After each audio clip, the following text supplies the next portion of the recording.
G'day and welcome back for another Space Engineers tutorial. Today we're going to be taking a look at our starter rover and some things we can do to make the starting process a bit quicker. Maybe not a bit easier, but definitely a bit quicker so that we can get going with our initial base on a planet start with a little bit more speed. The first thing I'm going to do though is I'm going to open up my G menu and I'm going to change this from park and switch it over to handbrake. The reason we do this is because then we have a specific control doing a specific thing rather than P or park, which does everything. It does your wheels, it does your landing gear, it does your mag plates, it does your connectors, it does the whole lot at once. And it can drop things off when you really don't want them to. And now we're going to add a drill to our vehicle. We're not going to do any hand mining before we build this drill. We can actually make it entirely from stuff we start with. If you have a look in our survival kit, you actually begin with 500 kilos of iron, 50 nickel, and 50 silicon. With those, we can make what we need. If you're playing with progression, we can check in the progression tree and search for drill, and you'll see that the first bit it appears in is this group here. This group here is unlocked with the basic refinery. Now the basic refinery is expensive. That we cannot make from those materials that we started with. But that's not the only place in the progression tree that drills show up. Drills also show up down here. This means we can build a mag plate, use our cockpit, and unlock drills. And that's exactly what we're going to do. So we go to our production menu, we're going to build a single steel plate, a single motor, and a single construction component, because that's all we need to weld up a mag plate. Pop those in our inventory. You should start with your landing gear on number 9, place down a mag plate on the back. Doesn't matter how you orientate it, because we're going to remove this as soon as we've built it. And weld it up. By building mag plate, you have unlocked new blocks. Grind it off again. Now, we need to do the cockpit. For the cockpit, all we need to do, because this is now a block we can build, we can grind this down below the functional hack line, making sure we get right down beneath it, but not removing the block entirely, and then weld it back up above that line again. And that will act as though we built it fresh. By building cockpit, you have unlocked new blocks. Now, we can make the drill. Go to our second hotbar, go and grab drill. So that's under this tools group here, so I'll pop that on my hotbar. We have our drill. I'm going to walk around to my survival kit, and I'm going to middle mouse on that, which adds it to my build planner as long as the build planner is empty, then press shift, middle mouse to put it into production. And you'll see that pretty much all the components go into production and that we have enough materials for them. The things that didn't go into production are those 4 large steel tubes. Good news is, this rover comes with some spare large steel tubes in a few places. Each of these top piston parts, just behind the front wheels and just in front of the rear wheels, contains 2 large steel tubes. So does the spare tire underneath. It contains 3. So there's at least 11 large steel tubes that we can reclaim from various spots on the rover. So we'll grab 4 of those because we need 4 for the drills. Wait till this production's finished. And then while this production's finishing, we'll remove these 2 lights from the front, because we're going to put the drill directly onto the cockpit. Middle mouse to grab everything. It'll say we can't withdraw 4 large steel tubes because we're not going to be able to manufacture those while we're just driving around. Go to our G menu, right click on that to remove it from your build planner. And now we add our drill on front. I think I'm going to leave it in the grey because it matches the wheels and such. I think that'll look nice. Let's weld this up. And now we have a drill on the front. And we have not pulled out our hand drill once. Hop in the cockpit and we're going to add this to our hotbar. We're going to go with 2 options. We're going to have toggle on off for the block. We're also going to add the tool mode option. So tool blocks, we'll add that to the second slot. If we've got the tool block mode selected on number 2, that means our mouse can control this and we can turn it on and off just by clicking. If we use the second mode, we can just tap 4 and it will stay on and it will start collecting resources for us. You can see now that we've started collecting stone, and that means we can get our survival kit to start processing it. So we go to our production tree, go to our ingots menu, and we're going to just queue up a lot. I control shift clicked 10 times there to queue up 10,000, which means it'll just basically produce as long as I keep supplying it with stone. And now you can just drive around, minding you don't get too deeply stuck in any of your own potholes, and collect stone while we're searching for our nearby ore deposits. I can see one at the top of that hill there. So I can just drive over there, I'm collecting stone, I'm doing multiple things, and this is going to make you start a fair bit quicker because we don't have to drill through the dirt by hand. One downside of removing the lights to place this is that if it gets dark, you don't have lights, and unfortunately lights are behind the assembler on the progression tree. If that worries you, what you can do is you can actually place a single conveyor or a single cargo container between the drill and the cockpit, leaving the lights in place, which means they'll still work. Alternatively, just make sure your suit lights are on before you hop in the cockpit, and the suit lights will shine out through the cockpit window. As you drive around with the Rover with the drill on, you may find that it starts to get quite heavy. We're up to 22 tons already, as the drill can collect materials faster than the survival kit can process it. If you come across some bigger, steeper hills, a bit steeper than what I'm dealing with here, you may find that the Rover starts to struggle. In fact, it's even starting to struggle on this slope, which means we probably want more power. We can do that by either going to our wheels and increasing the amount of power available to them, because they are set fairly low, but we can also improve this Rover by adding extra wheels and adding extra cargo storage. So let's turn our drill off and we're going to add that extra cargo. To add some extra cargo, I'm going to go and find the cargo containers in the G menu, add them to my hotbar. We're going to get the medium cargo container, same as before, with our empty build planner, middle mouse, shift middle mouse, put it into production, and you'll see that the stone is being processed first. We're going to move that to the end of the queue so that all these parts get made first, and we'll get this cargo container made soon. While that's being made, let's find some slightly flatter ground, because doing the next bit on a hill is tricky. You want flat ground, because what we're going to do is we're going to basically lift up the back end so that we can put an extra set of wheels back there. You might notice while driving downhill that occasionally my back wheels are lifting off the ground, and that's because the weight distribution here is really bad too. And that's what the cargo container is going to help as well. It's not just going to give me more cargo, it's going to give me a better balance of cargo so that I'm not super nose heavy. So that medium cargo container of stuff should be made. Let's grab all that out, add it to the back, shift P to match the color because it's nice. Weld it up. Then by building medium cargo container, you've unlocked new blocks. We now have the ability to build conveyors, which means since we can build conveyors, as you can see here, we can find one of these conveyors on the truck, grab out our grinder and carefully grind it below its functional line and weld it back up. Which means now, by doing that, we have unlocked the ability to make connectors. So we'll add the connector to our hotbar, just as before, empty build planner, middle mouse, shift middle mouse, put it into production. Now it's going to say one component could not be put into production, and that's our small steel tubes. Good news is, we have access to those on this Rover as well. And that's from the ladder. We don't really need this ladder for much, so we can grab the 10 small steel tubes out of that. If you've damaged your ladder, you can get a small steel tube from the parachute hatch. You can also get one from the antenna if you're daring enough to get rid of that. And lastly, the oxygen tank. If you're on an oxygen-rich planet, you may not need this oxygen tank, so you could steal the small steel tubes or even the large steel tubes from this too. But we're going to take it from the ladder. Before we get rid of the ladder though, I do want to show one quick little thing that's kind of handy about it. If you press F on the ladder and then press F again, you end up standing on top of your Rover. This can be kind of handy if a wolf happens to be biting on your backside and you haven't yet put your pistol on your hotbar. Because you can jump up the top here and that gets you away from the wolves. That gives you time to hop in the cockpit, grab your pistol out, hop back out, which will put you back up top because you get out of a cockpit wherever you get in. And that means you have the time to put it on your hotbar, get ready, deal with the wolf, and then get back to what you were doing. And the time it took me to explain that, the connector is ready. So let's pop that on the back here, weld it up, grind those small steel tubes out of our ladder, and then just like before, remove this from our build planner, weld up the connector. Now we have a whole lot more storage. But balance is off, so we're going to add those extra wheels that we talked about. Go to our production menu, we're going to need a few steel plates, so I'm just going to make 10. Hop in our cockpit, and we're going to find our wheels. So search wheels, and we're going to get our front 2 wheels. I'm going to grab these, and we're going to change the height offset. By default, it's minus 30 centimeters. What we want to do is move it all the way to 26. If, like me, you left the drill on while you parked, the drill is going to be able to go deeper into the ground, raising up the back end even more.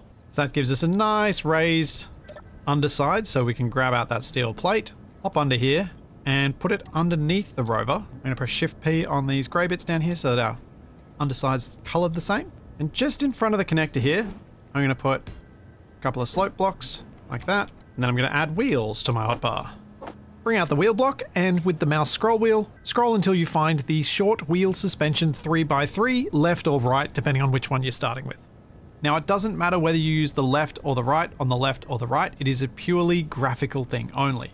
What it changes is the direction this tread pattern goes in, so that we can have a mirrored tread pattern on each side of the Rover. Everything else functional-wise, it does not matter. So we're going to put the left on the left, because even though it doesn't matter, it looks nicer. And the right 3x3 short suspension. With the short suspensions, look at the ones that are existing and match to them, because you don't want to place it upside down, as the wheel will then go up, which isn't really helpful. So we want to make sure that that curved part on the suspension mount is on the bottom.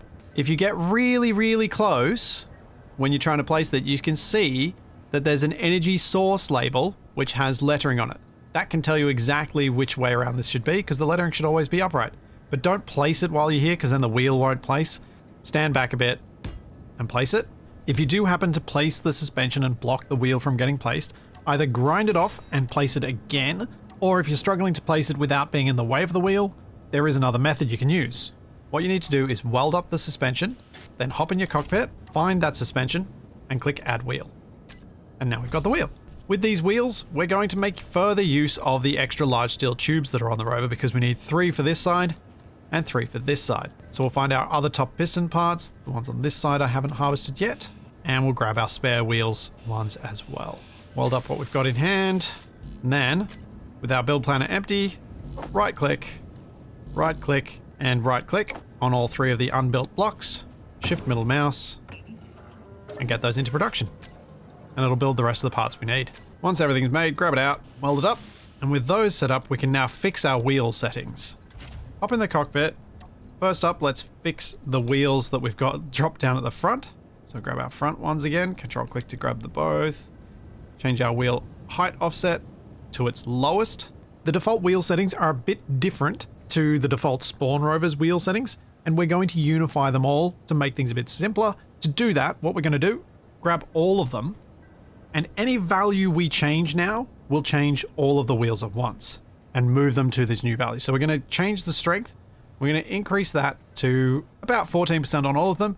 If you want to get this exact, control click on the slider and you can enter a value. A height offset, we can just scrub down and then scrub back up. Speed limit, I would say we probably don't want it any higher than 180, but let's go to 120 to keep it down a little bit slower so that we hopefully don't end up face planting that drill into the ground.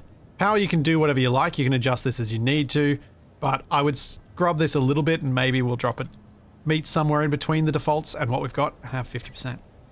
But now our Rover looks like this. We've got a 6-wheeler with a lot more cargo space, which means we can turn our drill on and we can drive. With all this extra power, it may be a bit easier to roll, but it'll also be a lot easier to accidentally hit this into the ground if you go through a dip, because that nose sticks out quite a long way from our front wheels. If you decided that you wanted to drive this even more aggressively, what we could do is we could widen the wheelbase. The way I would do that is making sure that I've got no stone in the inventory anywhere, because that's going to be heavy. We'll let that process, and then we're going to try and use our gyroscope to roll us over, and we're going to replace our wheels. So on number 9 on your hotbar, you have your gyro rollover. If you accidentally flip your Rover in the early game, you can use this to right your Rover, but you can also use it to replace the wheels. We press 9, the Rover should, as long as you don't have a whole lot of stone in here, be able to roll over, get onto its roof, and balance on that ladder, like so. I take each one of these out, and instead of the short 3x3, we're going to get the regular 3x3. The regular wheel suspension is quite a bit larger, and these wheels are going to stick out a lot further. To see which way up these need to go, you need to look for that elbow that's currently at the top, and that should be at the top. So when we put this on the Rover, I need to flip that around so that it's like that. We have a wheel on there, and then we'll put our right side one, like so. Weld these up. If you run out of hydrogen while you're flying around doing this, just hop back in the cockpit, it'll refill. One of the downsides of doing this upgrade is it does cost a bit of materials, because these do cost a little bit more in terms of resources. So we'll need to produce the extra bits for that wheel and for when we do the rear wheels as well. So I've added them to my build planner, and I know that I'm going to need 3 times this much, so I'm going to go shift middle mouse, 1, 2, 3 times. If you have a look at that production queue, you can see that that's put it in 3 times. Then once you've got them all welded up, we can hop back in our cockpit, and use our gyroscope override to roll us back over. Now, if you are too heavy, it is possible that you won't be able to roll back over because you've now widened the lever that the gyroscope is going to have to push against. So if that's the case, you can either grab some of the stuff out of your inventory and put it into your personal inventory to try and lighten the load, or you can go into the gyroscope settings, and while override is active, you can alter the strength of the yaw override. So we can increase this up, and as it gets higher in RPM, it does provide more torque, eventually, hopefully overcoming the position. But you're going to need to be careful, because if you don't turn that off quickly, you might end up in this sort of situation, where the thing just keeps rolling and oh, we just smashed something. Let's go back to before that happened. But now we have a wide wheelbase with 6-wheel drive and 6-wheel steering, which we don't really want. So we're going to change that. At the very least, we want the middle wheels to not steer. So to do that, we need to find out which ones are the middle wheels. I'm going to guess that it's going to be left 2 and right 2. We'll turn off steering on those and then steer. And I got it right, first time. Sweet. From my test driving this around, I've actually liked leaving steer on that rear wheel set. It's been kind of handy as it gives this thing a much tighter turning circle while still being fairly stable in a turn at speed, especially once you've upgraded to the wider wheels. The wider wheel upgrade, not necessary, but it does have some advantages for rollover.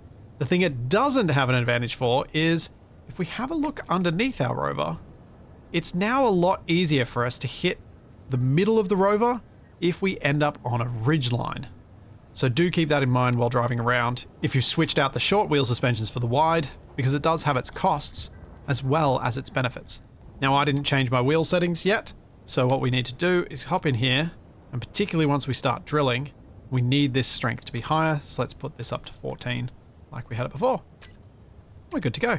And with that, we can just drive around with our drill on collecting materials. We might also want to produce some stuff though. So using Build Planner, we can actually plan most of the important parts for our base.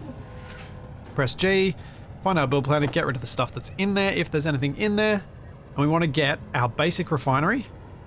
If you press middle mouse on this and it's not adding to your Build Planner, it may be that you're currently set on small grid. Click on our large grid button here, then middle mouse, and we'll add that to Build Planner. Middle mouse on the basic assembler, and then we're going to middle mouse on the wind turbine. I'd say 3 times, so we've got 3 of those queued up. The other parts that we kind of want to start a new base are going to be mainly armor blocks, so I'll fill up the remaining 3 slots of our Build Planner with 3 more light armor blocks. Doesn't matter which ones, I'm just using the full ones to maximize the number of steel plate that are going to get queued up. And with that in our Build Planner, we can walk around to our cargo access at the back, press Shift middle mouse, and that'll put all those components into production. All of them are queued up now. Because we're going to be collecting stone as we drive around, we're going to move the stone all the way to the back of the list, and that means components will get produced from the materials we have, and as soon as they run out, then the stone will get processed. And then once enough stone's processed, the next component will be made.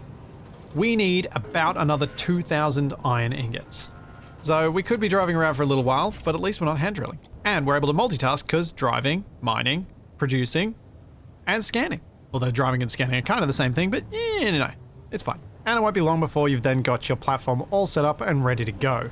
And this opens up a few other opportunities to us. The first of which is securing our respawn point by moving our survival kit onto our base. Once you've removed the survival kit, this opens up the opportunity of replacing it with cargo, because a medium cargo container fits in there quite nicely. To do that, we're going to need to create a connection between the cockpit and the medium cargo though. Because the medium cargo container has these 2 big ports on the end. We could put it sideways, but then we can't put a connector on there easily, so we may as well deal with this issue right now. We can use a conveyor converter, which is under this conveyor junction group here, or we can use an O2H2 generator, which is just here. The O2H2 generator has these 2 ports on it, and the large port on one end, so those 2 ports will line up to the ones we've got in front of us. The conveyor converter similarly has 3 of these ports, which will line up nicely. Both the conveyor converter and the O2H2 generator have their large port horizontal bars aligned with the 2 or 3 ports on the opposing side. so you know which way it's orientated by the bars in that large port. So we can place our conveyor converter, our medium cargo, and then our connector on there. And with this, we've got a fairly simple little conversion of our rover from spawn rover to light cargo rover. More of an exploration thing. So you'd be able to bring home a couple of suitfuls of ore if you find something particularly handy while you're out searching. Because once you've got a base established and you're using iron, you probably don't need to have this drill on the front anymore. Although it could be quite handy to have that constant production of resources, I suppose. The main reason that I particularly like using the conveyor converter and cargo container is that these fit perfectly in the same space as the survival kit. So if we have our rover over here and we're worried, well, this thing's going to be driving around at reasonable speeds and we don't really want to lose our one respawn point, we can move our survival kit over to the base and replace it in place without doing any other changes. Of course, if you're going to do that, do make sure you don't just cut the survival kit out. And I'll show you why. There is some preparation you need to do before then, because otherwise that happens. If you do something like this and you don't want to have to deal with it, this is another option. F5, quick load. Beware, it's only every 5 minutes, so you may undo more work than you're actually saving yourself. But to make sure that doesn't happen, we need to make sure that there's a connection between the blocks in front of the survival kit and the blocks behind it. So that's this medium cargo container connected to anything around these suspensions. One nice thing we could do is try and match some of the design elements that are there. And we can do that by grabbing this block and putting something like these in between our suspensions, as that's now linked those two wheels. We can do it on the other side, but it only really has to be on one side for this to work. We just need to make sure that connection is maintained before we grind out the survival kit. So with those in place, we can now grind this out and it won't drop our back end on the ground. Ta-da! Of course, anything you had in the survival kit will drop as these temporary containers, which we can then shuffle over either to the cargo next to us or over to the base. And once they're cleared out, you can put in your conveyor converter and your cargo container, and your mining rover becomes a little bit more capable in terms of storage. One thing to note about calling this a mining rover is it's really just a surface scratcher. It doesn't really mine. There are some things on the surface though that you can find that it can mine and do an okay job of, which are these boulders and boulders like it. If you find a boulder like this in the wild, it will usually contain rock and an ore. Sometimes it will just be rock, but usually be rock and an ore. So you can use this mining rover to actually mine an okay amount of a resource other than stone, but you're not going to be able to use it to mine anything deep, so you're still going to be doing that by hand if you need to collect something from underground. At least until you use this to collect enough resources that you can just go and build a flying miner and do so really quite quickly. The next thing I'm going to show you is something kind of fun to do with this rover, which is to turn it into something that can fly. The design for this is based off something that I saw Aragath had done, which is very cool. He's the one who actually designed this rover. And what we're going to do is remove those little slopes, and we're going to add some thrusters. Now, I don't have access to Cobalt yet in this save, so we're going to enable creative mode tools in the Alt F10 menu. This is a great way to build in creative, by the way, is to use a survival save, enable creative mode tools, and then you can build with creative mode tools, but with survival constraints on the builds themselves, which means you know that they're going to work in survival. We then find our atmospheric thruster D shape, and we're going to pop that there, and the rover's going to start to try and get away from you. And if you're not quick enough, it will also flip itself over. This will happen whether you weld it up or whether you place it in creative mode. So we then hop in the cockpit and we press Z to turn off our dampeners. We then should be able to roll ourselves back onto our wheels with our gyroscope override. There we go, turn it off once we're the right way up. And now when we build the next one, that shouldn't happen. Again, removing these little slopes, careful not to grind the battery. That's going to give us our lift. Then we're going to need our side thrust. So I'm going to replace this block on the side here with a thruster. One in there, one in there. That's not an awful lot of thrust, so I'm going to add a few more. I'm going to go and place a D-shaped one here where that piston head is, and same on here where that piston head is. And that gives us a bit of lateral thrust. We'll do that on both sides. And then the simplest thing to do from here is just to stick a thruster going backwards like this, which should be safe because we've got 2 blocks in front of it before it gets to that ore detector. And then maybe if we like going fast or we like the look of going fast, 1 each on the sides like that. And then you can add a little bit of armor shaping around here to try and add a little bit of interest back there. There are some quite cool tailplane sort of designs you can do, particularly if you have the DLC for the truss pillar. as it fits quite nicely on here and then allows you to use plates to create some interesting designs there. But we'll stick with pure base game here. I think that looks decent enough. So we'll hop in, turn our dampeners on, and we can now fly. One of the nice things about having wheels on something that flies is that it allows you to have a much, much rougher landing and come out of it okay. One of the things you may find is that once you land, you go, oh, let's land, let's turn dampeners off. I'll drive around. Oh no, I'm about to come to the edge of a cliff. I need to stop. Oh no! And you take off because you press space. So I would suggest, if you're going to fly around with something that has wheels, that you also have a thruster group on your hotbar. So we go into K, we search for thruster, we grab everything with Control A, and call this Rover Thrusters. Click Save. We can then press G, find our groups. It'll be our only group here. And we can have toggle block on off. And that's going to turn all of our thrusters off, allowing us to drive around normally and use our brake normally as well. Obviously, this variant could also be done without the survival kit on there and could have a cargo container and a connector. You could do a similar thing with that.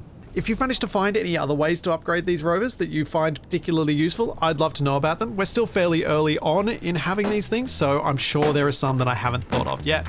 And I'll be back with more tutorials and a whole bunch of other stuff very soon, so I'll see you then.